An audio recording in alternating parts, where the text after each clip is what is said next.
Welcome, Hello. everybody.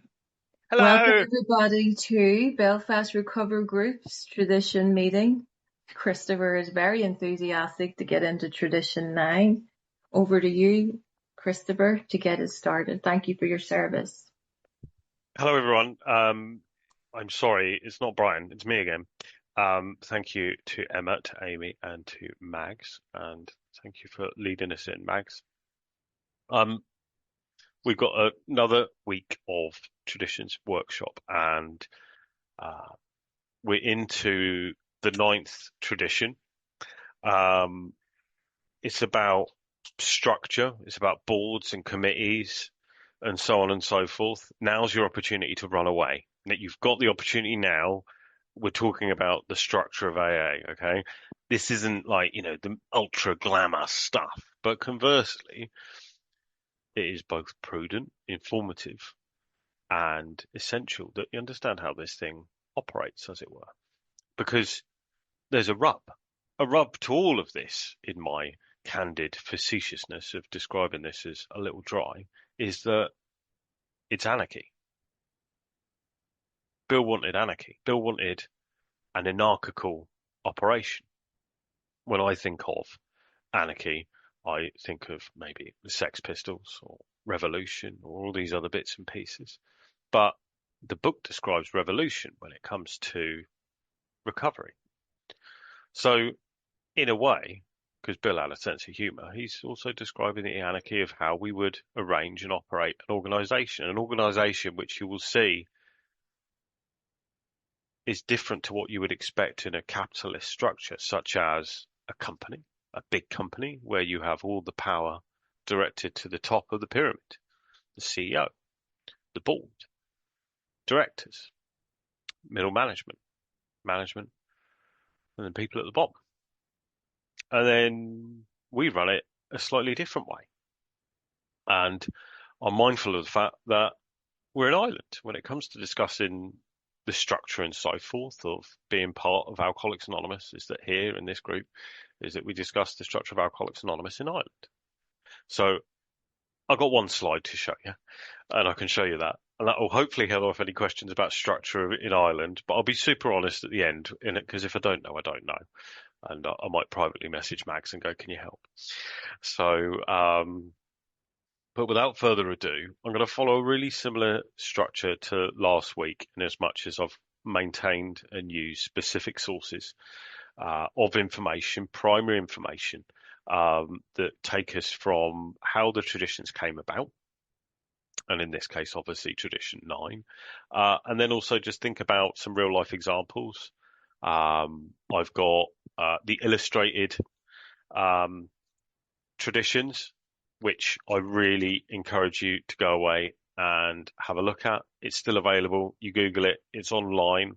It's called P43, and is a really, really useful tool in explaining the traditions. Too often, folks work through the book, get to page 164, go start and sponsor, and then don't discover the concepts and the traditions and all the other bits and pieces.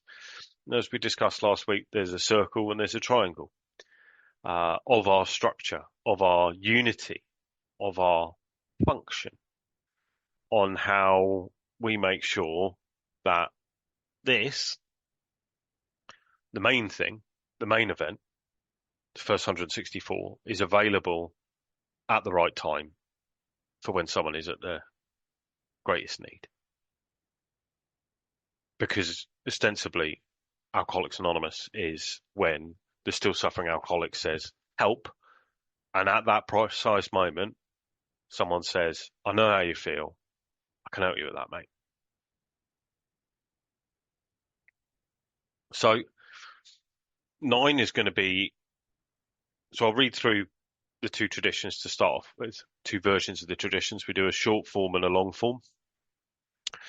So just to put it into context and to remember, they were discussed for a period of time. So remember that the big book was published in 1939, and then the 12 traditions were announced at a conference held in Cleveland, the 15th anniversary of AA. And it presented the opportunity for long-lasting and focused unity of Alcoholics Anonymous, what it describes as one of the greatest assets that our society has in the book Alcoholics Anonymous. And this is in no small part as part of the organisation that exists. And I get it. Talking about organisation isn't about, anonymity on the level of press, radio, film, and so forth. It's not talking about our common welfare should come first or some of the other sexier bits within it, but the organisation is utterly essential in how we proceed and form and work ahead. In the book Alcoholics Anonymous, Tradition 9 is referred to as, in the short form, Alcoholics Anonymous as such ought never be organised, but we may create service boards or committees directly responsible to those that they serve. And in the long form, it states that. It's written out in quite a long form. Each Alcoholics Anonymous group needs the least possible organisation. Rotating leadership is the best. The small group may elect its secretary, the large group its rotating committee, and the groups of a large metropolitan area their central or intergroup committee, which often employs a full-time secretary. The trustees of the General Service Board are, in effect, our Alcoholics Anonymous General Service Committee. They are the custodians of AA tradition and the receivers of our voluntary AA contributions by which we maintain our AA General Service Office at New York. They are authorised by the groups to handle our overall public relations, and they guarantee the integrity of our principal newspaper, the AA Grapevine. And we've talked about Grapevine last week, and that is where Bill published all 12 of the traditions originally prior to the announcement of the conference in Cleveland. All such representatives are to be guided in the spirit of service, for true service leaders in AA are but trusted and experienced servants of the whole. They derive no real authority from their titles. They do not govern. Universal respect is the key to their usefulness. So, let's unpack that a little bit. And as ever, I'm going to go to our dear old friend, Bill Wilson. So he wrote in August 1948 in the Grapevine, aforementioned AA-approved literature, and he talked about what he saw as least possible organisation. He talked about this universal idea, he describes it as no fees or dues, so free at the point of entry, free all the way through. And if you remember last week, we discussed what should and should not be acceptable in terms of spending. No rules imposed on anybody. One alcoholic, bring a recovery to the next. That's the substance of what we most desire, isn't it? And so he sketched two archetypes, two types of people that will be in our fellowship, okay? So there's one which is the conservative, and then there's one which is called the promoter, the salesperson. I think I'm probably going to be in the secondary element of being more of a salesman when it comes to AA.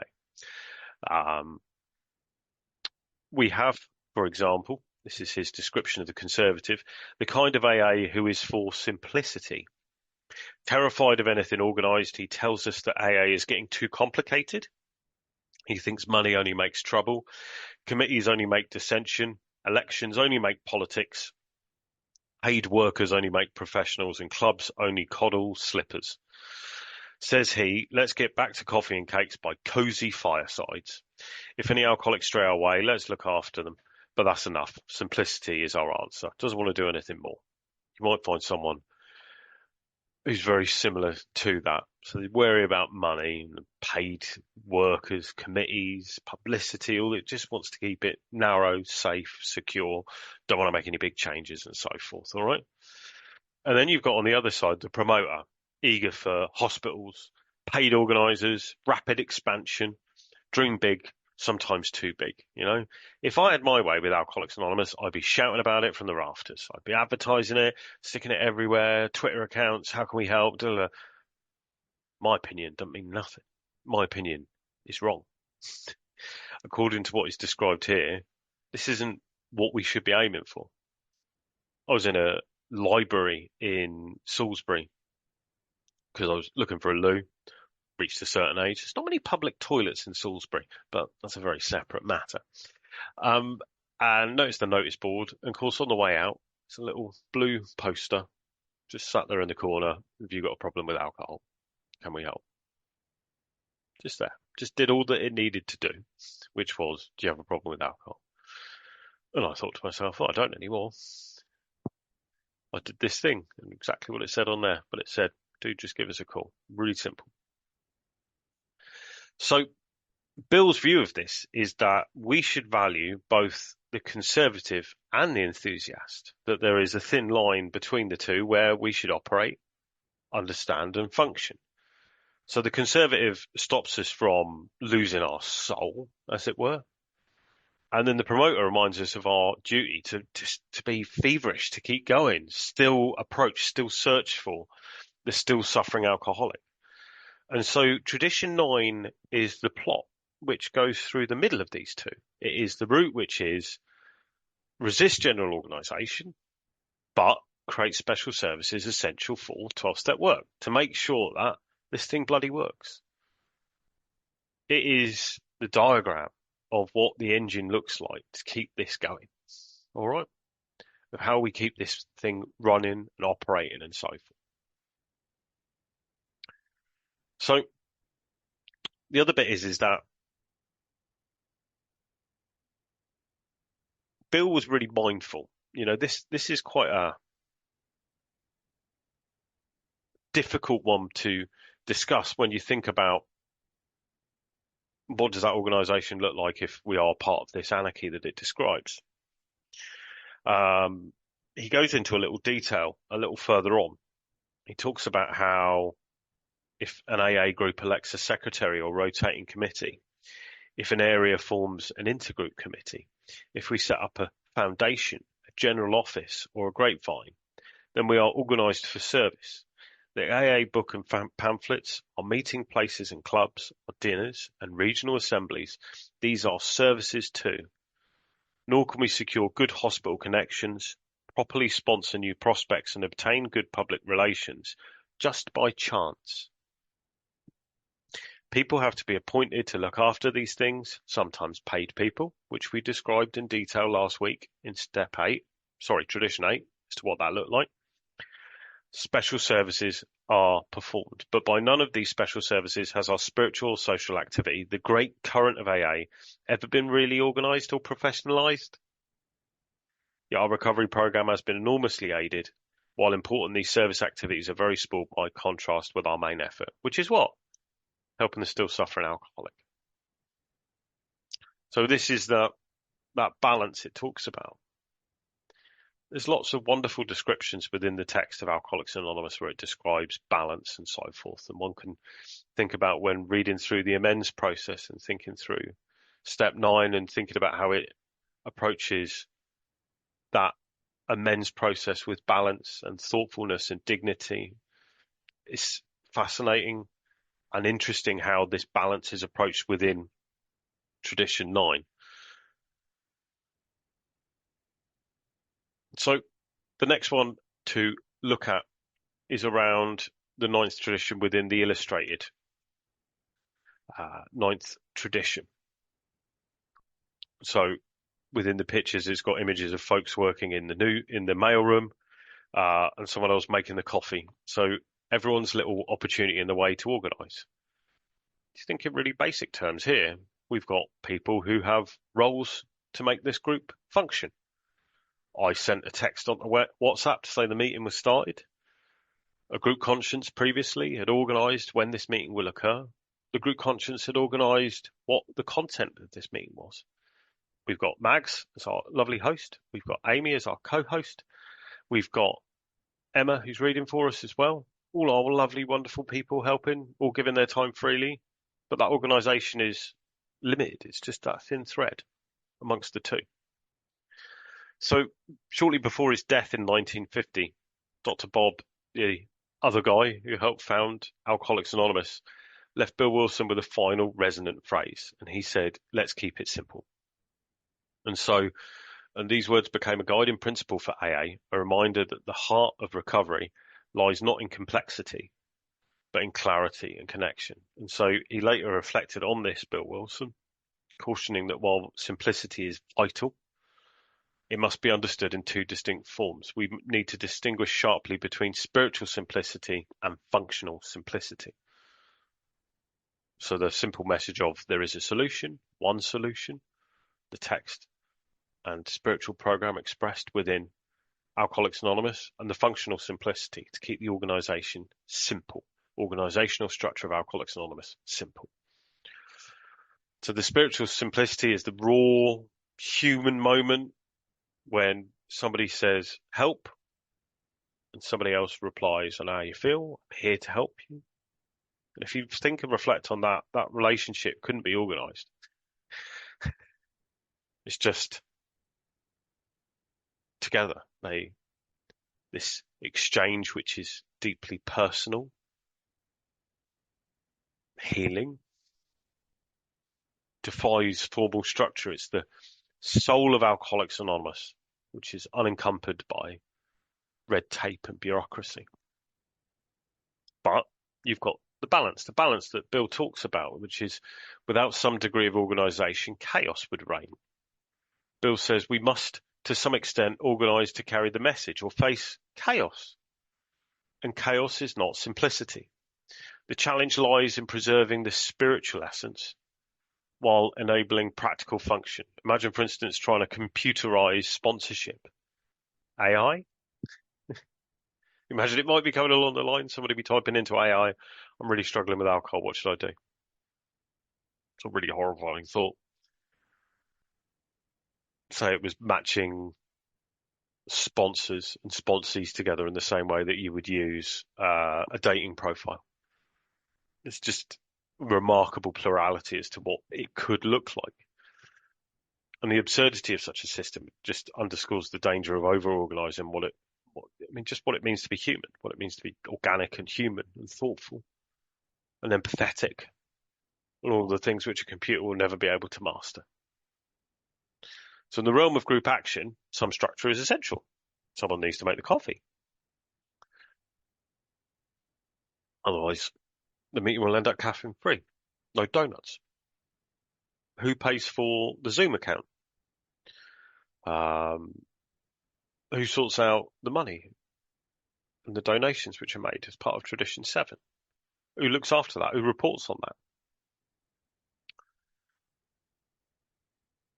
So members step up not to wield authority, but to take responsibility, from coffee makers to AA service roles, and they're grounded in accountability. It's not about control. It's not about seeing it as some kind of badge of honor to be worn and so forth. Yes, it is a noble tradition that we are part of, but this isn't something where we're trying to boost people's egos. So as Tradition 2 and as Tradition 9 interlock, they affirm that leadership in AA is always answerable to the group. Unlike corporate boards that dictate policy, AA's trustees serve in a custodial role. So rather than directing narrative, policy, all the rest of it, it's just a custodial role. They vote at the conference as individuals, not as a ruling body, and the General Service Office doesn't issue commands. It simply shares collective experience. It's a clearinghouse. It's not a headquarters. You don't have a head office of Alcoholics Anonymous in the sense that you would say of a Marks and Spencer or somewhere like that, where you would have a traditional head office issuing policy, so on and so forth, if that makes sense. And yet with this, I mean, it is minimal structure. AA works miraculously so. And why? Why is that? Because every committee, board and group remains anchored to Tradition 5, the one primary purpose of carrying the message to the alcoholic who still suffers.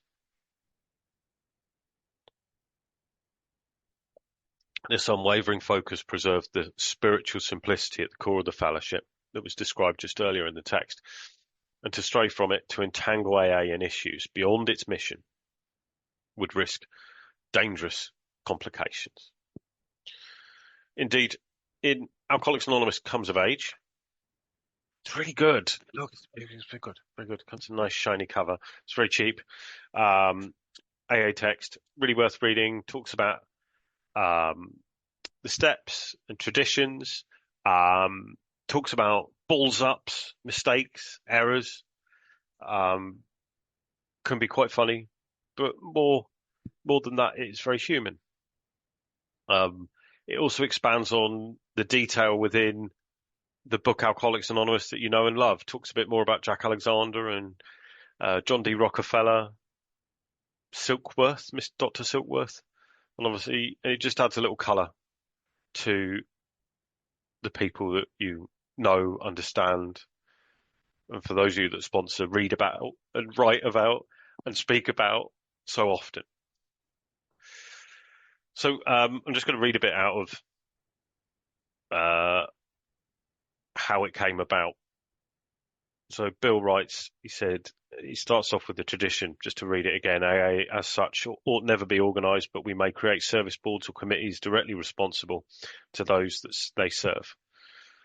And he's very honest about it. He said this one still puzzles a lot of people. How can you have a society that is unorganised and at the same time organise services? Yet Alcoholics Anonymous does that. When Tradition 9 was first written, it said Alcoholics Anonymous needs the least possible organisation. And this is really interesting. He says in the years since then, we have changed our minds about that. Today, we're able to say with assurance that Alcoholics Anonymous, AA as a whole, should never be organised at all.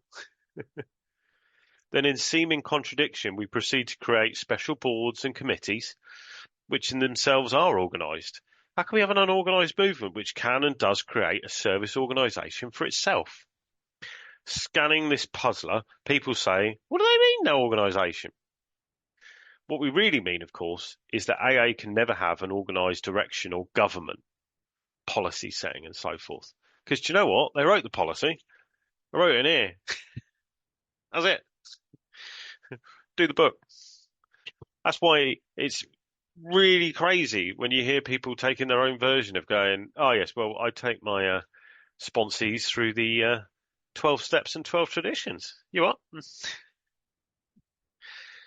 Why do you think they haven't changed the text of Alcoholics Anonymous all those years? Because they put lightning in a bottle.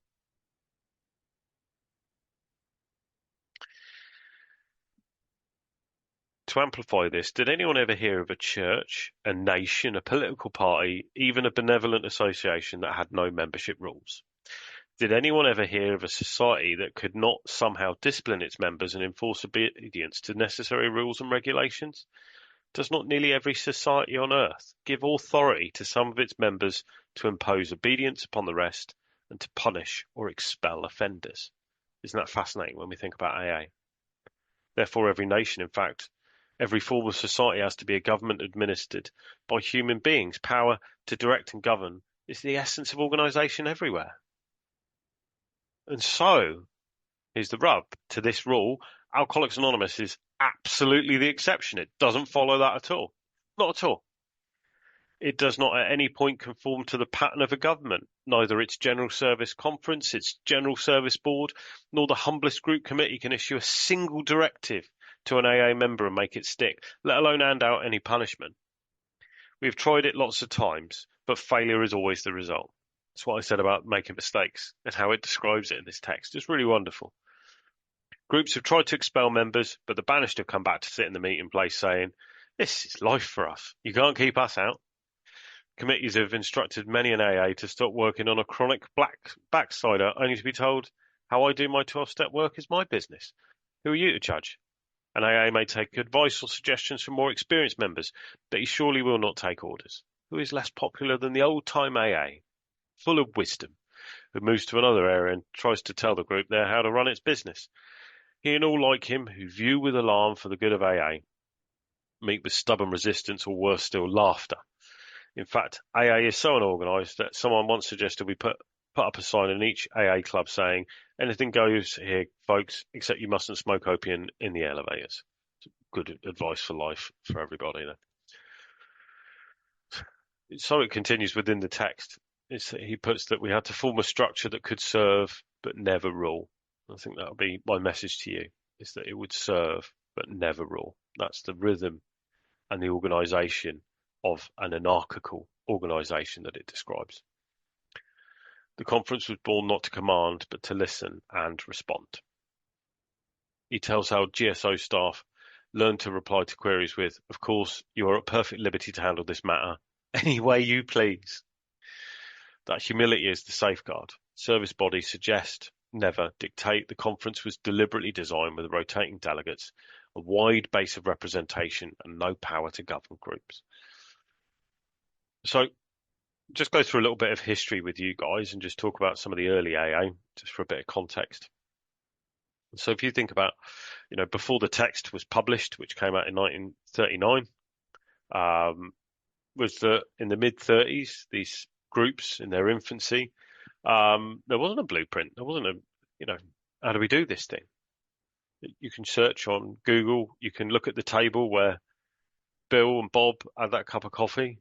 You can see the table where Ebby had a coffee with Bill, or rather Bill was trying to push him a grapefruit and gin, I think it was. And he went, "No, I'm all right." You can see it all, these limited moments of organisation. Meetings were in living rooms and church basements. No service boards, no literature, no helplines. The only organisation was one alcoholic phoning another. And that informality kept us free from any form of bureaucracy influence. It also meant that when disputes arose, there was no way of sorting it out. Disputes occurred, things happened. And so Tradition 9 grew from this thought about coordinating without controlling.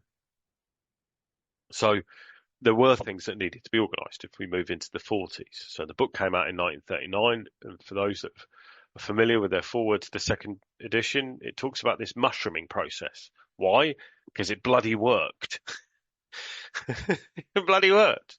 And the map behind me, we started off on the east coast over here, and it just went across. And it talks in the text about all these different places that it went to. And it ballooned so quickly, it even took part in Alaska and Hawaii, which hadn't even become part of the United States of America at that stage. It ballooned, it worked. UK, so on and so forth. And so what needed organisation? Well, they needed to send the book out, literature. The book needed printing and it needed distribution, public information. So if you think about Jack Alexander, Fulton Ursula, folks were taking an interest. Journalists were taking an interest. This thing blew up. So journalists asked questions. Alcoholics asked questions. So who was it that was going to answer? And then new group support was required because people who were isolated, people who wanted that help, were writing for help. The night that I took my last drink of alcohol, I didn't know that was my last drink, as it were. But the only thing I had in my head was, I think I need to ring AA, because my knowledge of that was based on a program called The West Wing, because I watched people go to Alcoholics Anonymous and that, and I thought that's what you do, because I didn't know what to do. So I rang up, I spoke to somebody local to me in Bournemouth, rang up the number, and they gave me details of an online meeting I could go to. And that organisation was essential to my recovery. There's a bit of organisation trivia in terms of my recovery, and if you'll indulge me, I have never been to a physical meeting of Alcoholics Anonymous. My entire experience has been online. Never been to a physical meeting. Do you know why? Because the simplicity of spirituality is on the basis of using the text of Alcoholics Anonymous. And I share with you the great hope that this group always does that. Always shares the simple spirituality, put my teeth in, of just do the damn text. Text works. And I recovered from being hopeless, absolutely hopeless. So these initial needs, talking about the literature, the public information, the new group support and so forth, that led to the creation of what was the Alcoholic Foundation, which then became the General Service Board and the General Service Office. But Bill was really, really clear. These were service bodies. Okay? They were not governing bodies. They weren't issuing policy. They were to make it easier for members to carry the message, not to tell them how to do it. And so thinking about service structure, we've got groups which are autonomous, self-supporting, minimal roles, rotated. We have a chairperson which is rotated out every 2 years here. Treasurer gets rotated out. Public information role we have. Person that looks after the meetings. That role will be rotated out into groups, and they link the groups. They run helplines, coordinate public information work, regions, bringing together into groups, and they send reps to conference. And then you've got the General Service Board, who are the custodians of the traditions, literature, national services, and so forth. But more importantly, let's show you how this works. Just make this a bit bigger. Within Ireland,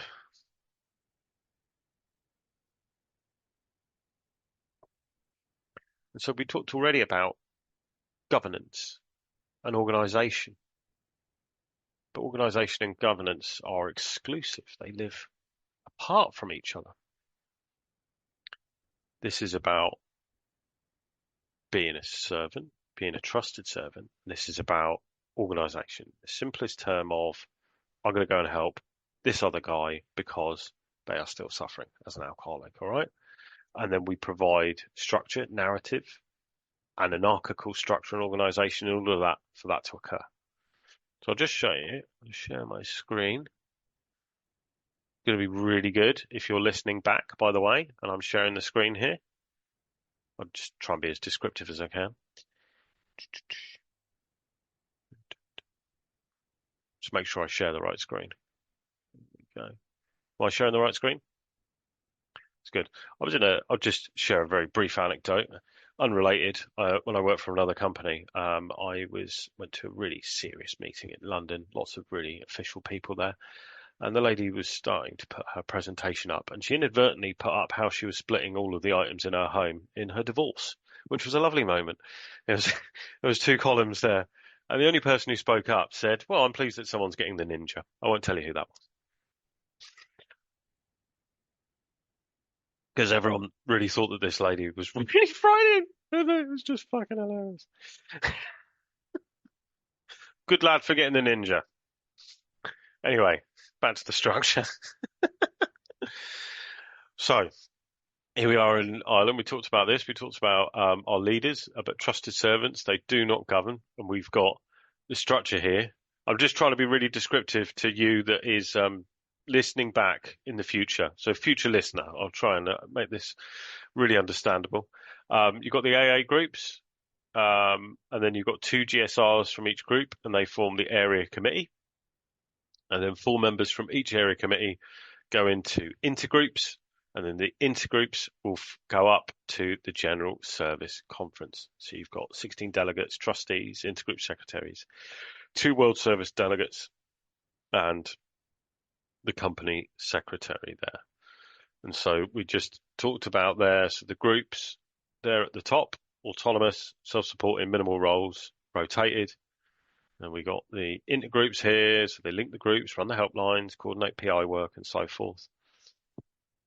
And then you've got all the way up to the General Service Board, or rather here, General Service Conference, so custodians of the traditions, literature, national services, etc. So there's just a slight difference in language when it comes between GB and Ireland. I'm just going to stop the share there. So, what is that there? Come over here. So, just going to give you, sorry, the last point is, which is really, really important. When you think about the structure of any company, and you think about you've got the executive board and the CEOs and so forth, all that power right at the top of the pyramid. There we go. Let's go that way round, and then it's more of a pyramid. And the power is concentrated at the top, and then that information, that governance, that policy all heads down. For us, we're totally the different way. We're like that.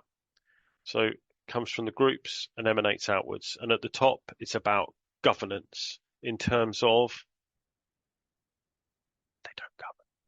It's the least possible organisation. It's purely about being a custodian, being a servant. So, just a few case studies, few things. We think about if you had a helpline, that would be. So we talked about the 12-step call, which I made all those years ago. April 14th. Can I just show you what an impact it made on me? Other than the fact that I'm much, much better looking than I was then. Is that it's the point where it's fallen out. Where are we? I'm hoping I've still got it. It might have fallen out of me, but I've still got the post-it note with the details of the meeting in New Jersey. And I was going to say I still keep it in my book, but I think it's probably on the floor somewhere. I gave it in my book usually. And just to say that humble call, that little bit of organisation, which would have been organised by, say, an intergroup committee. Um, but that intergroup committee has no influence or authority over the groups. It's only there because the groups choose to support it. And then you could have someone in another group say was treasurer and they didn't want to leave. Well, they were reluctant to rotate. They wanted to maintain the prestige, the power, the responsibility, all those things that if you let run to the head of a alcoholic could make them really sick. Um, they were reminded of the principle that, a newcomer took over, learned with support, and the outgoing treasurer found a new role, and the group's health was preserved. And so for folks, just to really encourage you, you think that it's a really terrifying thing to go take up a service position. I and my ugly mug could do it. It's like you can learn, and there's lots of people who are really, really helpful. Jumbo, everyone was really, really helpful when you came in on your sorry backside going, I can't stop drinking. Same principle applies. Give this out really freely, really happy to help. It's like we really need people to keep this thing going. The traditions are just the lifeblood of this thing. Whilst, we talk and I joke about this fact that there's the least possible organisation, it couldn't happen with people who maintain and move forward from just doing the 12 steps to move into the 12 traditions, be advocates, custodians of a simple set of useful guidelines, I suppose would be the best way of describing the traditions. And I'm mindful and thoughtful about how Bill would describe it. We talked last week about Tradition 8, about those paid service positions, because those roles are about having the right horse for the course. The phrase horses for courses. It's about having the right person, the right expertise of doing these jobs. It isn't about paying for prestige or power. It's about paying for a service. It says in the concept 11 about having the best possible persons for that role, and they should be paid correctly. Um, it's about, well, think back about we moved over to online meetings. You hear erroneously people describe them as Zoom meetings. Many platforms available. It's merely a way of describing how we hold our meetings. And, at the time that was a minefield, and off folks went to go look at their traditions about how they were going to deal with this pandemic, how it would work, and so forth. If you think about at the end of the foreword to the fourth edition, written in 2001. I'm always amused by this, by the way. This is really nerdy, but I think about how fast my internet was in 2001. It wasn't very fast. Think about trying to download a Matrix Reloaded trailer. It was just really slow. I'm really nerdy, I'm sorry. While our literature has preserved the integrity of the AA message, sweeping changes in society as a whole are reflected in new customs and practices within the fellowship. Taking advantage of technological advances, put my teeth in. For example, AA members with computers can participate in meetings online, sharing with fellow alcoholics across the country or around the world. Fundamentally, though, the difference between an electronic meeting and the home group around the corner is only one of format. In any meeting, anywhere, AA share strength, experience, and hope with each other in order to stay sober and help other alcoholics. Fucking glorious. Modem to modem or face to face, AA speak the language of the heart in all its power and simplicity. Talking about that simplicity of spirituality we talked about as well. Bill warned about a power trap, subtle ways in which service can become about control rather than help. True leadership, he wrote, is exercised by example and by persuasion, never by command.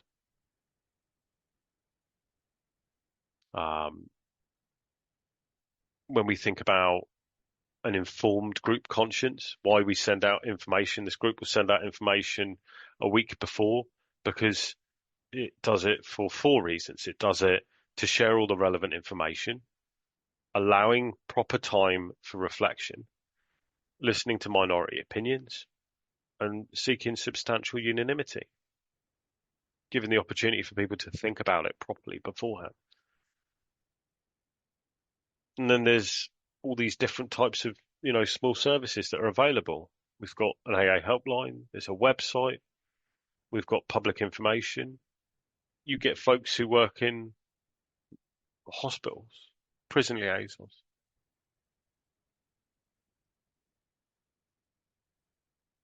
The other bit is that anonymity isn't just about protecting identity when we think about Chris B, changing your name, all those other bits and pieces. It's also about putting principles before personalities. You hear that, okay, principles before personalities. But in this example, you rotate the people out of the roles because then you don't get folks who become the face of a fellowship. You don't get one person, this figurehead, as it were. We're really careful of these sorts of things. Not good for them either. And if you delve deeper into AA Comes of Age, the history is dotted with examples of people who've drifted from these principles, drifted from them and learned from it. The early years groups tried to, have rules that were enforced, expelling members for not being sober enough or for disagreeing with the meeting format. These attempts always backfired because you get something called resentment, which is always the friend and ally of any recovering alcoholic. And then unity's frayed. And, the group either changed course or withered. Arguments occurred. And so, when you think about these online meetings and so forth, the application and transference from a physical meeting was just about thinking and reflecting on these simple principles again, rotating the people who look after, say, PI, making sure that there's simple guidelines to follow when it comes to this. We have a script which we follow and we don't deviate from. And that's agreed at a group conscience. We protect anonymity. We explain that, we don't ask that people put their whole name in. We don't ask that people have their cameras on. Nothing along those lines. No stringent rules. I always put my full name on here. I've got a tattoo on my forearm. And if anyone asks what it is, I'll tell them what it is. Mainly because they think it's the PlayStation button. But I do it because I'm what Bill described as the promoter, the gobshite. Don't worry me. Because people go, oh, you don't look very alcoholic. Did. I'm one of those recovered shiny bastards. So I'll come to tying this up. Sorry, it's 20 past. Sorry, what's going on, Max? Okay. I'll do a few more lines. Thank you all for listening, darlings. So, Bill Wilson summed it up in Comes of Age with a line that's worth carrying and taking away of the one thing that you will remember from it. We are a society of equals. Our leaders are but trusted servants. They do not govern. That's not just a slogan. It's a lived reality that helps keep AA healthy. Thank you for listening to me. You all did very well. Thank you lots.